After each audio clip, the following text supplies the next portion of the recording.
बिस्मिल्लाहिर्रहमानिर्रहीम। जो 90s और 80s की लड़कियां हैं ना, वो मेरी तरह किरण शुआ ख़वातीन आंचल पढ़कर जवान हुई होती हैं। तो हमने जो ससुराल और शोहर का, इवन उनके ससुराली कज़न्स तक का जो इमेज बना रखा होता है ना, वो बहुत ज़्यादा डिफरेंट होता है और आई मस्ट से कि रियलिटी से बहुत दूर होता है। लेकिन आज जी रियलिटी से दूर वाली गल है ना, ये तो बाद चो पता चलदी ना। शादी तो पहले वो सारे हम साथ साथ वाली फिल्म जैसे ही लग रहे होंगे, तो शादी तो पहले हस्बैंड भी सलार सिकंदर जैसे हस्बैंड ही तस्वर च आ रहे होंगे। तो मैनू भी बादशाह सलामत से पहले पहले यही कहते होंगे सी कि मैं तो ये सोचदा तेनू वाशरूम तक किद्दां जान दिया करूंगा। तो खैर किया उन्होंने एनजी बट इन डिफरेंट मैनर्स।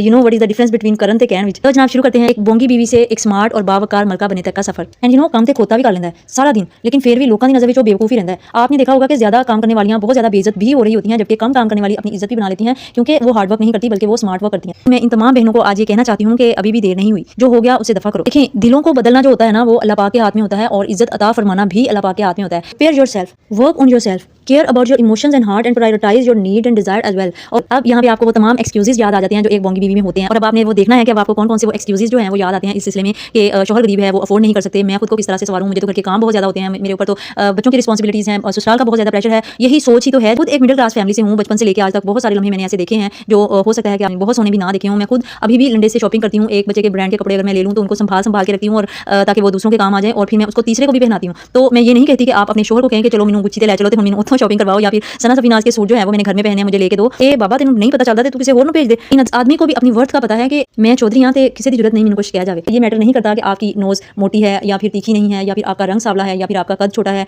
तो आपकी कोई पर्सनैलिटी नहीं है। मैटर करता है तो सिर्फ आपका कॉन्फिडेंस, खुद पर एतमाद, और खुद पर एतमाद ही असल में आपको बावकार बनाता है। आपने देखा होगा कि कुछ औरतें बड़ी ग्रेस होती है उनकी, और उनका रखरखाव और बातचीत का अंदाज और उनकी ड्रेसिंग सभी वेरी इंप्रेसिव होते हैं और बहुत पुरकशिश और वो बावकार। बिस्मिल्लाहिर्रहमानिर्रहीम। एक बीवी जो होती है ना, वो भी एक स्टूडेंट की तरह ही होती है, हर वक्त सीखने के मराहल से गुजरती रहती है। जैसे ही उसकी शादी हो जाती है, वो पिछला सारा कुछ ब्लैंक कर देती है, या फिर उसको करना पड़ जाता है।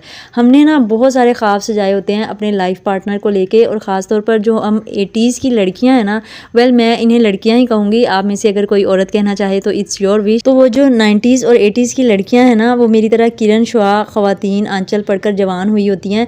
तो हमने जो ससुराल और शोहर का, इवन उनके ससुराली कज़न्स तक का जो इमेज बना रखा होता है ना, वो बहुत ज़्यादा डिफरेंट होता है, और आई मस्ट से कि रियलिटी से बहुत दूर होता है। लेकिन आज जी रियलिटी से दूर वाली गल है ना, ये तो बाद चो पता चलदी ना। शादी तो पहले वो सारे हम साथ साथ वाली फिल्म जैसे ही लग रहे होंगे, तो शादी तो पहले हस्बैंड भी सलार सिकंदर जैसे हस्बैंड ही तस्वर च आ रहे होंगे। वैसे ये सलार सिकंदर वाली बात किस किस को समझ आई, आप सबने मुझे कमेंट्स में जरूर बताना है। तो मैनू भी बादशाह सलामत से पहले पहले यही कहते होंगे सी कि मैं तो ये सोचदा तेनू वाशरूम तक किद्दां जान दिया करूंगा। तो आप ये जो समझ रही होती है ना कि हम इन्फ्लुएंसर्स की जो लाइफ है वो कितनी आइडियल होती है, और बादशाह सलामत से मैं हर किस्म की बात कर लेती हूँ, और जो इतनी फ्रैंकनेस में आपको बता रही होती हूँ। तो देखें, कभी भी किसी को देख कर ना आपने अपना आइडियल नहीं बनाना, बस अल्लाह पाक से अपने अच्छे नसीब की दुआ करनी चाहिए। ये जो होता है ना, हमारी ज़िंदगी का एक छोटा सा एस्पेक्ट होता है। हमारे दरमियान भी बहुत संजीदा सी लड़ाइयाँ हो जाती हैं, इख्तलाफात हो जाती हैं, और जैसा कि मैंने आपको बताया कि हमने वो जो नॉवेल्स वाला हीरो माइंड में सेट करके रखा होता है ना, लेकिन रियल लाइफ में ऐसा कुछ भी नहीं होता। और वो जो हीरो है ना, वो गुस्सा भी करता है, उसे मनाना भी खुद ही पड़ता है, और बावजूद थकन के सारे काम जो हैं वो भी आपको खुद ही करने पड़ते हैं। आप हर रोज़ उनसे ये नहीं कह देती कि आज मेरा मूड नहीं है तो आप कहीं से ऑर्डर कर दें, मैंने खाना घर नहीं बनाना। तो इस तरह से जो हमारी मिडिल क्लास हाउसवाइफ्स की ज़िंदगी होती है ना, ये रियल ज़िंदगी ऐसी ही होती है। लेकिन माय डियर क्वींस, सीखने से आप अपनी ज़िंदगी बेहतर भी कर सकती हैं, और आहिस्ता आहिस्ता तजुर्बात से गुजरने के बाद आप ऐसे बन जाती हैं जैसे सोना पकड़ कुंदन बन जाता है ना, ज़्यादा कीमती और ज़्यादा नायाब। बस कुछ बीवियाँ तो ऐसी होती है ना कि दूसरों के तजुर्बात से अपनी लाइफ को कामयाबी के साथ दुरुस्त कर लेती हैं, लेकिन कुछ बेचारियों पर खुद पहले गुजरती है, तब जाकर वो एक बोंगी बीवी से एक वर्दी वाइफ का सफ़र जो है ना वो तय करती हैं, और एक रियल स्मार्ट और एक मलका और बावकार बीवी बनती हैं। तो अब ये फैसला आपने करना है कि आपने कौन सा सफ़र तय करना है, एक मुश्किल और तवील सफ़र जो आग से गुजरकर कुंदन और कीमती और वर्थ पाता है, या फिर वो कि जो सिर्फ दूसरों को देखकर ही अकल आ जाए और आप आसानी से अपनी कीमत जो है वो पहचान लेती हैं। अस्सलामु अलैकुम माय डियर क्वींस, कैसी हैं आप सभी लोग? उम्मीद है खैरियत से होंगी और अल्लाह ताला की नेमतों, रहमतों और बरकतों को खूब खूब इंजॉय कर रही होंगी। अल्हम्दुलिल्लाह मैं भी बिल्कुल ठीक ठाक हूँ, हर हाल में अल्लाह पाक की बहुत बहुत ज़्यादा शुक्रगुजार हूँ, और एक और वीडियो आपके लिए लेकर आई हूँ अपनी तमाम उन बहनों के लिए जो ज़िंदगी को गुजारते गुजारते थक गई हैं, जलील होते होते थक गई हैं, मारपीट और गालम गलोच सहते हुए थक गई हैं। इंशाल्लाह हमेशा की तरह मैं कोशिश करूंगी कि मेरी इस वीडियो को पूरा देखने के बाद आपकी ज़िंदगी में कोई पॉजिटिव चेंज आए और आपकी ज़िंदगी में कोई आसानी पैदा हो इंशाल्लाह। तो जनाब यहाँ वक्त हो रहा है नाश्ते का एज़ यूजुअल, और बच्चे जो हैं वो नाश्ते के बाद स्कूल चले गए थे और मैं यहाँ पे बैठ गई हूँ वॉइस ओवर करने आपके लिए। और आगे चल के आप कुछ क्लिप्स, शहर अब्दुल हकीम में हम गए थे क्लिनिक पे, शहजादी की फूफो के दांत में दर्द था तो वो भी देखेंगे, और कुछ आप लोगों की तरह सादा सी जो मेरी घर की रूटीन होती है आप वो भी देखेंगे। तो साथ साथ अपना टॉपिक डिस्कस कर लेते हैं और साथ साथ आप मेरी घरेलू रूटीन देख लीजिए। चैनल पर पहली बार आए हैं तो मैं आपको वार्म वेलकम करती हूँ शहजादस्तान क्वीन फैमिली में। यहाँ पर हम एक दूसरे के साथ सुख दुख करते हैं, अपने दर्द बांटते हैं, उनके लिए हल भी तलाश करते हैं और एक दूसरे के लिए दुआ भी करते हैं। तो चैनल को ज़रूर सब्सक्राइब कीजिएगा और हमारी इस खूबसूरत सी फैमिली का हिस्सा बनिएगा। तो जनाब शुरू करते हैं एक बोंगी बीवी से एक स्मार्ट और बावकार मलका बनने तक का सफ़र। अच्छा, आज से 5-6 माह पहले जब मैंने ये टर्म यूज़ की थी ना यूट्यूब पर, जब ये टर्म इंट्रोड्यूस करवाई थी बोंगी बीवियों की, तब से पहले किसी को इसका पता नहीं था। इससे पहले यूट्यूब पर कभी किसी ने बोंगी बीवियों का लफ्ज़ नहीं यूज़ किया था। खैर अब तो बहुत सारी बहनें इस पर वीडियोस भी बना चुकी हैं, लेकिन आपने सबसे ज़्यादा जो मेरी वीडियो पे मुझे प्यार दिया था ना, उसके लिए भी मैं आपका थैंक यू करती हूँ। और बात मैं ये करना चाहती हूँ कि तब से अब तक जो सबसे ज़्यादा कमेंट मुझे मिला है ना इस टर्म के ऊपर, तो वो ये मिला है कि आप ही हमें बहुत देर के बाद पता चला और बहुत देर के बाद समझ आई। लेकिन मैं इन तमाम बहनों को आज ये कहना चाहती हूँ कि अभी भी देर नहीं हुई, जो हो गया उसे दफ़ा करो। देखें, दिलों को बदलना जो होता है ना वो अल्लाह पाक के हाथ में होता है, और इज़्ज़त अता फरमाना भी अल्लाह पाक के हाथ में होता है। तो इस बात पर भरोसा करके और मेरे कहने पे आपने एक बार नए अज़्म के साथ अपने आप को बदलने का सफ़र शुरू करना है। और ये जो बोंगापन आपको किसी भी सूरत अपने आप में नज़र आता है ना, एज़ आ बहू, एज़ आ मदर, एज़ आ वाइफ, और किसी भी सूरत, तो एंड काम ते खोता भी कर लेंदा है सारा दिन, लेकिन फिर भी लोगों की नज़र में जो बेवकूफ़ी रहता है। आपने देखा होगा कि ज़्यादा काम करने वालियाँ बहुत ज़्यादा बेइज्जत भी हो रही होती हैं, जबकि कम काम करने वाली अपनी इज्जत भी बना लेती हैं, क्योंकि वो हार्ड वर्क नहीं करती बल्कि वो स्मार्ट वर्क करती हैं। Prepare yourself, work on yourself, care about your emotions and heart and prioritise your need and desire as well. और इस सब में आपकी शहजादस्तान क्वीन आपका इंशाल्लाह हमेशा साथ देती रहेगी। चलें 5 चीज़ें आपको मैं बताती हूँ आज तो इस सफ़र में जो सबसे ज़्यादा अहम होंगी, और जो अगर आपने अपना ली ना तो आप बोंगी बीवी से एक स्मार्ट वाइफ का जो सफ़र है ना इंशाल्लाह वो तय कर लेंगी। तो इस सिलसिले में जो फर्स्ट पॉइंट है वो है of course love your self and worth your self. अपनी इज़्ज़त करो, सिंपल। अब यहाँ पे आपको वो तमाम एक्सक्यूज़ेज़ याद आ जाते हैं जो एक बोंगी बीवी में होते हैं, और अब आपने वो देखना है कि अब आपको कौन कौन से वो एक्सक्यूज़ेज़ जो हैं वो याद आते हैं इस सिलसिले में कि शौहर गरीब है, वो अफोर्ड नहीं कर सकते, मैं ख़ुद को किस तरह से संवारूँ, मुझे तो घर के काम बहुत ज़्यादा होते हैं, मेरे ऊपर तो बच्चों की रिस्पॉन्सिबिलिटीज़ हैं और ससुराल का बहुत ज़्यादा प्रेशर है।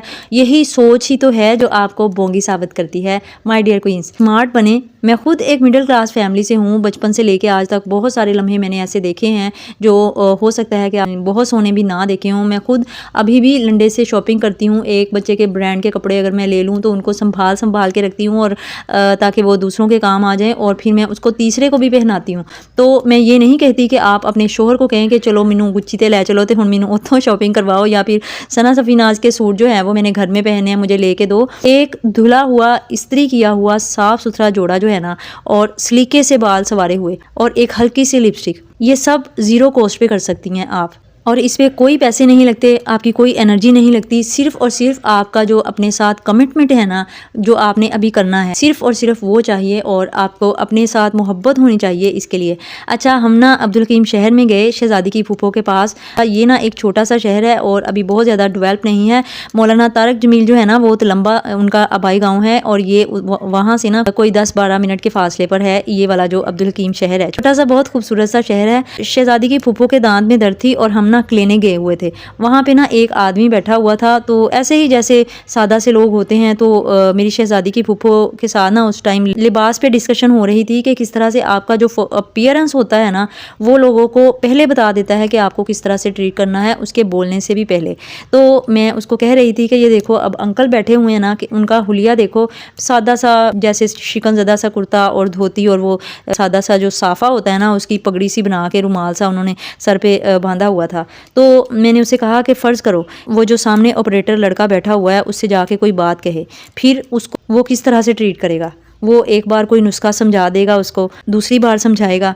इसे अगर दूसरी बार समझ नहीं आएगी तो फिर वो गुस्से से कहेगा कि बाबा तेनू नहीं पता चलता तो तू किसी होर नू भेज दे। इन अदर केस अगर आप फ़र्ज़ करो कि वही आदमी जो है वो एक साफ़ सुथरा अकड़ा हुआ जो कुर्ता होता है ना, जिसको माया लगी होती है और वो साफ़ सुथरा इस्त्री किया होता है और अच्छा सा इसने लाचा पहना हो और वो जो अकड़ी हुई खड़ी हुई पगड़ी होती है ना वो इसने पहनी हो, फिर वो जाके उससे बात करेगा तो फिर वो सबसे पहले तो वो आते ही उससे इम्प्रेस हो जाएगा, उसका जो हुलिया है ना वो देख के।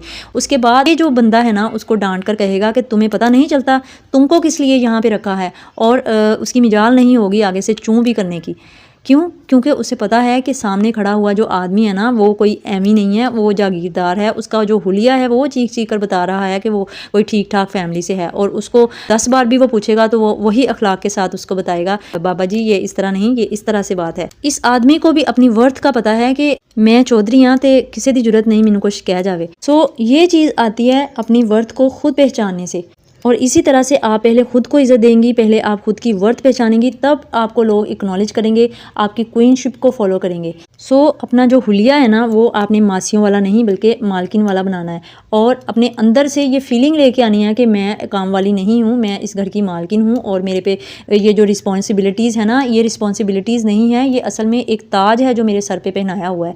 और ये मैटर नहीं करता कि आपकी नोज़ मोटी है या फिर तीखी नहीं है या फिर आपका रंग सांवला है या फिर आपका कद छोटा है तो आपकी कोई पर्सनैलिटी नहीं है। मैटर करता है तो सिर्फ आपका कॉन्फिडेंस, खुद पर एतमाद, और ख़ुद पर एतमाद ही असल में आपको बावकार बनाता है। आपने देखा होगा कि कुछ औरतें बड़ी ग्रेस होती है उनकी, और उनका रख रखाव और बातचीत का अंदाज़ और उनकी ड्रेसिंग सब ही वेरी इंप्रेसिव होते हैं और बहुत पुरकशिश और वो बावकार लग रही होती है उसकी हर चीज़। शुरू दिन से ही आपने अपने आप को एक बावकार बीवी और एक बावकार बहू बनाना है। तो दूसरी चीज़ है बाउंड्रीज़ बनाएं। जब आपका ज़ाहरी हुलिया, अच्छा लिबास और बावकार अंदाज़ होगा ना तो आपकी बाउंड्रीज़ भी खुद ब खुद बननी शुरू हो जाती हैं। आपने देखा होगा कि किस तरह सिर्फ आपका गेटअप लोगों को बांध देता है कि आपके साथ फासले को क्रॉस करने से पहले सोचें, और अगर आपका गेटअप ही इस तरह का होगा फिर लोग भी आपको उसी तरह से ट्रीट करेंगे जिस तरह से आपने अपने आप को गंदा मंदा सा ट्रीट किया होता है। इवन आपके हस्बैंड भी उन बाउंड्रीज़ को क्रॉस नहीं कर पाएंगे जब आपको अपनी सेल्फ वर्थ का पता होगा और आपने ये क्लियर किया होगा। तो जब आपका कोई मजाक उड़ाए और बजाय उस मजाक पर खुद भी हंसने के, फॉर एग्जांपल अगर आपको किसी ने कहा है कि आपके तो कपड़े जो है वो आउट ऑफ ट्रेंड हैं, ये कलर जो आपने पहना है ये आप पे बिल्कुल भी सूट नहीं कर रहा, तो आप आगे से हंस देंगी और बोगस सी सफाइयाँ देने लग जाएंगी कि ओ ये तो बस मुझे भी पसंद नहीं था लेकिन सस्ता मिल रहा था तो इसलिए मैंने ले लिया। तो इट मीन्स कि आपने खुद को सस्ता करने पर मोहर लगा दी, और उन्होंने सिर्फ कहा है लेकिन आपने उसको कन्फर्म कर दिया कि हाँ मैं तो हूँ ही वर्थलेस, मैं तो हूँ ही सस्ती, मेरी कोई ड्रेसिंग सेंस नहीं है, मेरी कोई चॉइस नहीं है, मुझे तो पहनने ओढ़ने का सलीका ही नहीं आता और मैं तो हूँ ही बोंगी। तो बजाय ये सब करने के आप सिर्फ एक हल्की सी स्माइल दें, आराम से कहें कि कोई बात नहीं, अपनी अपनी चॉइस है, मुझे ये पसंद है या फिर मुझे ये अच्छा लगा था, महंगा भी होता तो मैं ख़रीद लेती बिकॉज मुझे ये पसंद है, because it's nice for me. तो एक तो वो वहीं पे चुप कर जाएंगे, आपका मजाक उड़ाना बंद कर देंगे, दूसरा उन्हें नेक्स्ट टाइम से भी समझ आ जाएगी that you have boundaries and you have your own personality.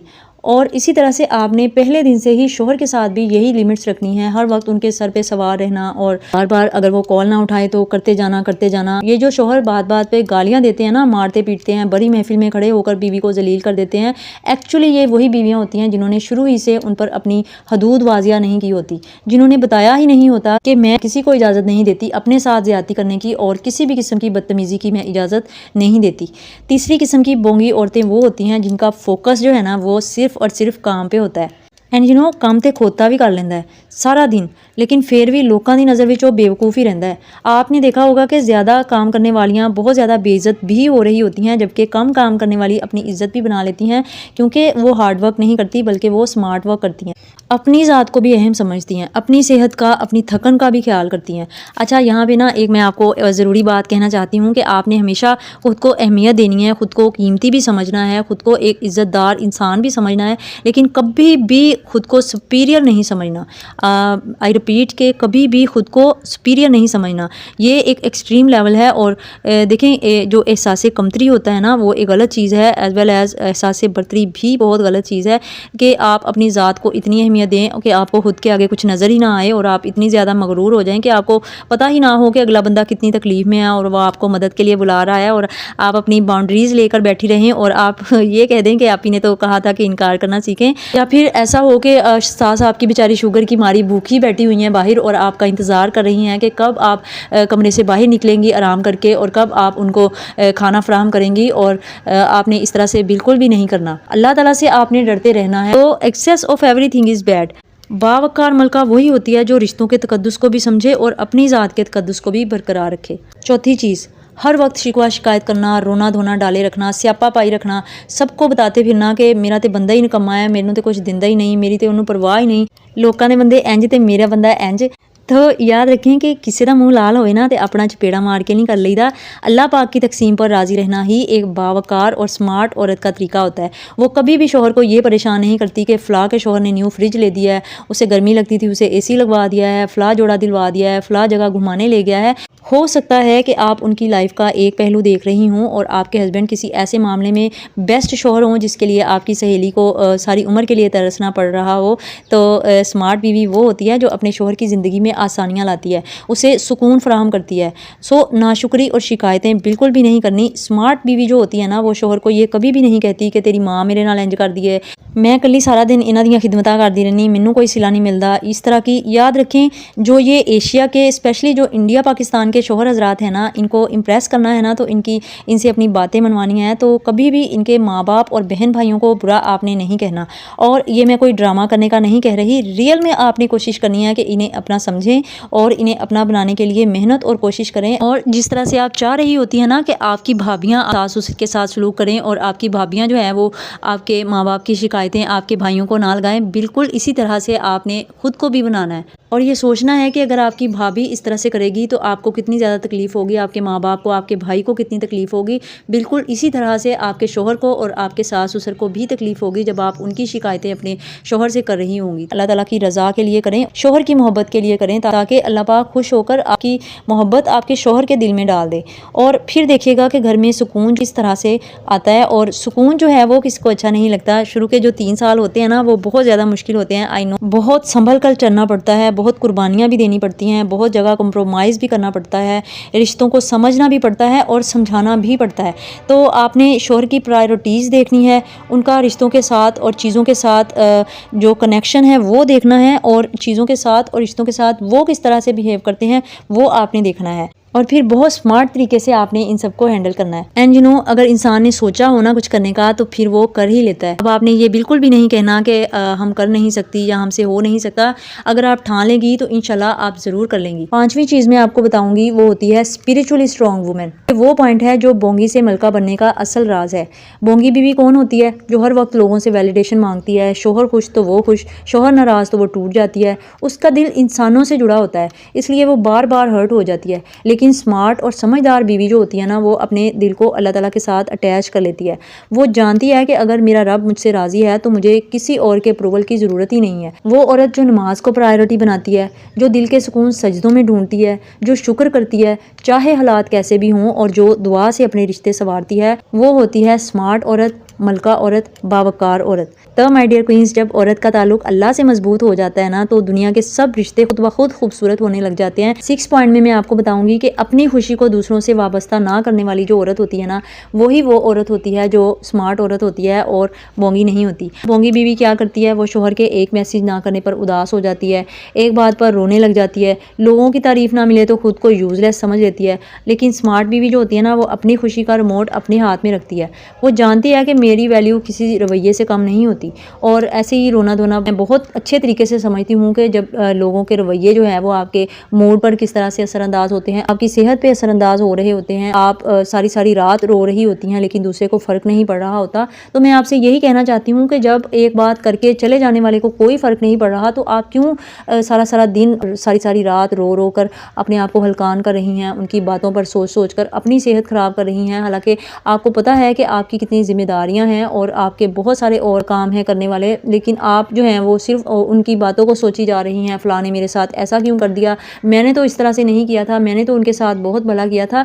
तो आप क्यों अल्लाह ताला पर नहीं छोड़ देती? आपको परेशान करने वाले लोग हैं, ऐसे तमाम लोगों की जो मामलात हैं ना वो आप अल्लाह पर छोड़ कर देखें और फिर देखें कि अल्लाह ताला का इंसाफ आपके साथ किस तरह का होता है। अगर किसी ने आपके साथ ज़्यादती की है, अगर कोई आपके साथ बुरा रवैया करता है, तो एक बार आप सिर्फ़ और सिर्फ ये कह दें कि या अल्लाह ये मेरे बस में नहीं है, लेकिन तू ये सब कुछ कर सकता है और अल्लाह ताला मुझे अपनी शान के मुताबिक नवाज़ दे। बेशक मैं गुनाहगार हूँ, मेरी कोई ऐसी चीज़ नहीं है जो मैं दिखाकर तुझसे मांग सकूँ, लेकिन तू तो मेरे साथ 70 माओं से भी ज़्यादा मोहब्बत करता है, तू मेरा बुरा नहीं चाह सकता, तो वो भी करना है, अब तूने करना है, ये सारे मेरे मामला जो है ना वो तेरी सुपुर्द है। तो फिर आप देखेंगी कि किस तरह से आप अल्लाह ताला आपके दिल को सुकून भी देता है और ऐसे लोगों को हिदायत भी देता है जो आपके साथ गलत करते हैं। तो जनाब और बहुत सारी बातें हैं जो मैंने अपनी बहनों से करनी भी हैं और आपको समझानी भी हैं और आपके साथ दिल की बातें शेयर भी करनी हैं, तो लेकिन वीडियो जो है वो बहुत ज़्यादा लंबी हो जाती है, तो फिर बहुत सारी बहनें जो हैं वो छोड़ के चली जाती हैं। तो मैं यही चाहती हूँ कि मेरी बहन मेरे एक एक लफ्ज़ को गौर से सुने भी और उसको समझकर अपने आप पर अप्लाई भी करे, ताकि आपकी ज़िंदगी आसान हो।